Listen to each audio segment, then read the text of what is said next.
The United States is a country divided. That's something comedian Hasan Minhaj lampooned in a speech at the weekend's Correspondents' Dinner in Washington, D.C. He mocked the Trump administration and also made some observations about society. Okay, enough about House Slytherin. We are here to talk about the truth. It is 2017 and we are living in the golden age of lying. Now's the time to be a liar, and Donald Trump is liar in chief. And remember, you guys are public enemy number one. You are his biggest enemy. Journalists, ISIS, normal length ties. And somehow, you're the bad guys. You know what's crazy? Every day on The Daily Show, we do these jokes all the time. We're like, the administration lies, Trump flip-flops. It doesn't matter. His supporters still trust him. It has not stopped his momentum at all. It's almost as if The Daily Show should be on C-SPAN. It has left zero impact. It's true. And I realized something. Maybe it's because we're living in this strange time where trust is more important than truth. And supporters of President Trump trust him. And I know journalists, you guys are definitely trying to do good work. I just think that a lot of people don't trust you right now. Just a few of the observations made by comedian Hasan Minhaj at the Correspondents' Dinner in Washington, D.C. over the weekend. Well, we've invited a couple of guests to the studio to discuss whether we're living in the golden age of lying. Simon Sherry is an associate professor of psychology at Dalhousie University and a practicing clinical psychologist. He also heads up a personality research team. And David Deane is a professor at the Atlantic School of Theology. Welcome to you both. Thanks for coming in. Thank you. Thanks for having us. So David, just briefly to start, are we living in an era of lying? I think we're certainly living in an area in which truth has been overwhelmed, in a sense, that we no longer have trust in the core institutions that we had in modernity. We think of churches, we think of the police, we think of the government. We also have elided any distinction between opinion, whether reasoned opinion, and opinion as just, off the top of one's head. Because of this, we've created an environment in which no one trusts anything. The issue is not, I think, as that comedian suggested, that people especially trust Trump. I think Trump supporters simply have zero trust for institutions like the media, institutions like the government, institutions like the police, and therefore they will choose which of their particular poisons they want to imbibe, and for them it's Trump. And so how far back do you go to start to see that rise of lying that you seem to be suggesting? Yeah, no, well, again, this may appear a little bit bizarre, but I think that we, in the early Enlightenment period, so 200 or 300 years ago, we developed models of reason which we link reason to certainty. And so we say we can have reason in relation to things that are quantifiable and verifiable. And so we can have facts in relation to that. But what happens over the past 200 or 300 years is that everything else that we can't know with certainty, we start to place in the realm of opinion. And so where in the past there was things we could be certain about, or things that we can rationally propose without being certain about, in the last few hundred years we have this position where there's facts and then there's flying spaghetti monster opinion. And this is the context that we're living in, that is sort of, apart from hard scientific facts, everything else is deemed to be opinion. And we all play into it. The media, and this is one of the things that I think it's very easy for us to critique Trump, and we ought critique Trump. He is very critiquable. But we fail often to understand the fact that we participate in this. And so, for example, my newspaper of choice is The Guardian. And I will constantly, like many people, decry Fox News, for what it is. But The Guardian positions itself in its mission statement as the world's leading liberal voice. As such, it considers itself to be a player in the ideological game, the exact same as Fox News is. So you have people realizing there is no neutral space, there is no objective space, and then they've got to choose among all these perspectives, which one do I think might best represent my interests? And Trump supporters, sadly, are choosing Trump. Simon, would you agree? Are we in a golden age of lying? Yes, and there's evidence to back up that assertion. Lying is commonplace. On average, people lie 1 to 2 times per day. It may even be the case that roughly 25% of human social interactions involve some sort of deception. So researchers have, I guess, surveyed people and asked them to look back on their day and say, how many times did you lie today? And from that, we're able to come up with that calculation? Absolutely. There's credible information that suggests lying is a commonplace behavior. Now, these are averages. And within those averages, we've come to realize that there are a subset of prolific liars, that some people lie habitually, maybe even characterologically, and those people are likely having a distorting influence on that average. I also think we live in an era of great deception in another sense. We live in a period of unprecedented self-deception. We surround ourselves with beautiful illusions, often themed around superiority. We think we're more attractive than the average person, that our moral conduct is superior to the average person, that we're especially unique and talented in our academic abilities or our driving skills. We often deceive ourselves in addition to others. And where does that deception come from? What's the avenue that people are using? The question of motive is a very important one. And there's a diversity of motives that underlie human lying behavior. One person may lie for pro-social reasons in an effort to protect someone, telling them that their tie is especially flattering, for example. In contrast, another person might lie for self-gain, might lie for enhancement reasons, trying to gain a sense of superiority over others. Not all lying is bad.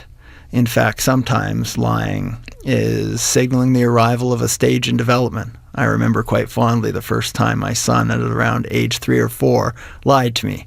And I knew he had just acquired a social skill, and I was quite happy. And some people argue that that's an important social skill to develop. We've done interviews on this program. People say it's important to know how to lie in our world. I agree wholeheartedly. You agree with that? Yeah? It is an important social skill. You can use it, for example, to help people avoid embarrassment. You can use it to provide social support to other people.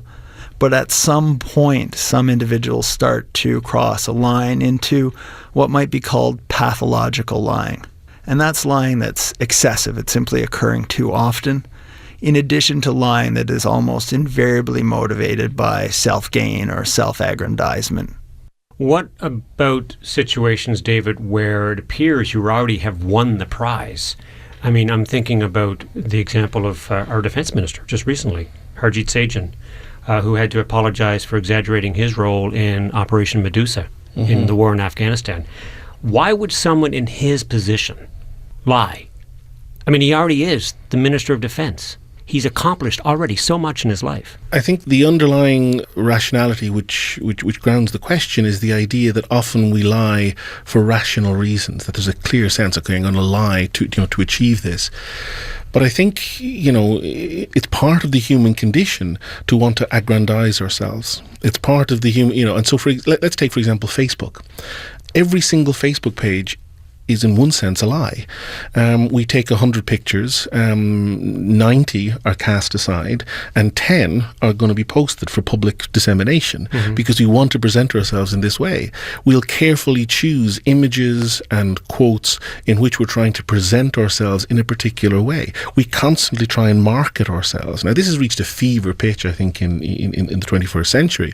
But if you look at a sort of early modern Renaissance paintings, you'll see people doing the exact same thing. They're trying to portray themselves in a certain way. They're trying to aggrandize themselves. You mean all those Greek statues aren't actually reflective of the people they were? Well, quite possibly not. But I'm thinking in particular of a sort of Dutch portrait paintings. Where a man will be seen with all his possessions, that he didn't normally go around wearing these clothes. He's saying, I am rich, I am powerful, I am successful, love me, and that's exactly what people do. Now again, there are some people who have, I think, pathological needs for affirmation, and I think someone like Donald Trump is an example of that. Yeah, because where's the line? I mean, I can appreciate if you're going to get your portrait taken, or you're going to get a picture taken, or you're going to be somehow remembered for the ages, you're going to dress up for that. Well, it's not necessarily lying in one sense, but it is, carefully cultivating a particular image. And so, for example, in my social media profiles, when I had them, I wasn't presenting David Deane as he is 100% of the time. I was presenting David Deane as he is 10% of the time. It's a very, very, very carefully conditioned articulation. And so, one of the difficulties that we have in the late modern era is that we are confronted by this image of ourselves.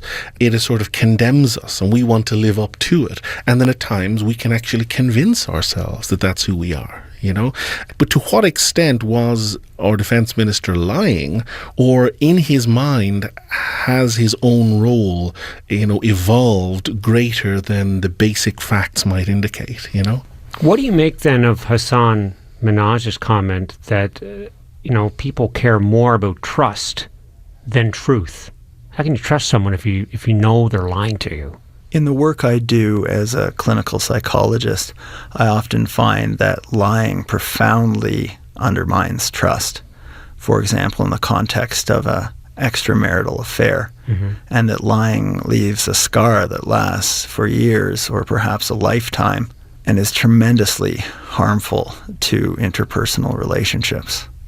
So I see lies as something that either erodes or eventually destroys trust.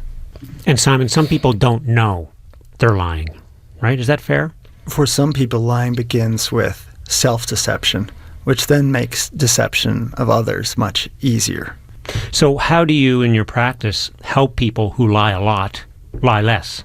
It begins by helping the person understand the function of their lying behavior, and that may include identifying the motivation for their lying behavior. And you have to look at what's going on before, during, and after the lying behavior. For instance, if someone is highly anxious prior to engaging in deception, a lie may represent a solution. It may resolve their anxiety. And anything that resolves your anxiety is something that you're likely to repeat again in the future, especially if that lying behavior escapes with low to no consequences. It solves a problem, and we tend to repeat, maybe even a habitual way, behaviors that solve problems for us. But you have to help the individual appreciate that that lying behavior often has profoundly negative long-term consequences, like the dissolution of a marriage. David, before we go, is there anything we can do about the amount of lying that's going on? I thought I heard you say that when you used to have social media profiles. Yeah, I didn't like the person I was on Facebook. I didn't like the person I was trying to be. I think that there is no longer a trust in institutions. There is no longer an objective basis from which we can say that Fox News is wrong and The Guardian is correct. I think we must realize the context that we have participated in establishing, and unless we're attentive to that and try and begin to move the needle in the other direction, we're going to suffer the consequences of this. And so the easy answers, which is pathological liar X manages to dupe the great unwashed Y, that may be satisfying, but that will not help us in the long run. So how do we do less lying? First of all, we realize that within our late capital society, that we are constantly being sold to, and that we will want to constantly sell ourselves. And that we need to take up actions of resistance against that. Now, again, I come from a religious background, and so I would, if you're asking me as an individual, I'll list a whole host of practices, meditative practice, prayerful practices, liturgical practices, which will try and resist this, and try and push back against this. And I think that only by these kind of practices can we begin to push back. I think there's also a responsibility in the media, which the media, for good reason, failed. For example, the New York Times has a choice. Do you try to maintain being the paper of record, try for as much objectivity as possible and die, or do you jazz it up, do you push angles and try and compete in this culture? what do you do? And what it does is we're going to try and compete. I think we need more cultural martyrdom where we say, I will not participate in this culture, even if it means ultimately the death of our institution or organization. We need to push back against this post-truth, post-moral culture. And whether you're a religious person or not, you can do that. That's something to live by. Absolutely. All right. This has been very fascinating. Thank you very much for joining us this afternoon. Appreciate it. Cheers. Appreciate it. Thank you. Thank you. David Deane is a professor at the Atlantic School of Theology. Simon Sherry teaches psychology at Dalhousie University and runs a personality research team. He's also a practicing clinical psychologist. Well, we'd love to hear your insights on this topic. How much lying do you see in your life, and do you care? Call the main line at 1-888-686-MAIN, or you can email us at mainhfx@cbc.ca. We're on Twitter at MainstreetHFX, and you can text us at 902-719-6246.